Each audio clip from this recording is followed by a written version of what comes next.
Dalawa ang patay sa magkahiwalay na insidente ng pamamaslang sa Cebu City. Yan ang balitang dako ni One News Cebu Desk, Dale Israel. Mayroon Jovi na agnas na ang katawan ng isang bangkay na natagpo ang nakasilid sa sako sa bayan ng Badjan sa Southern Cebu kahapon ng umaga.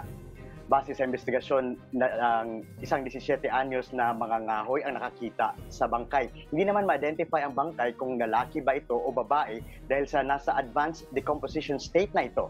Sa ngayon, patuloy pang inaalam ang pagkakakilanlan ng biktima na posibleng itinapon lang sa lugar. Inaalam pa rin kung paano siya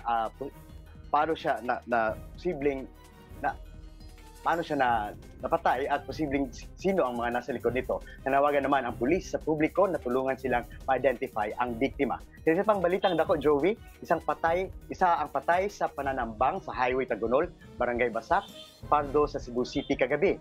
Ayon sa pulis, binaril ang 22 anyos na si Jemar Cañete habang namamasada sa kanyang e-bike pasado alas 8 ng gabi. May nakakita umano na binaril ang biktima ng isang suspect na nakamotor. Ayon sa mga kaanak, wala naman silang alam kung may nakaaway ba ang biktima kaya binaril ito. Kasalukuyan pang inimbestigahan ng pulis ang naturang insidente. Yan ang mga balitang dako karong adlaw. Balik sa iyo, Jovi. Daghang salamat, Dale Israel ng One News Cebu.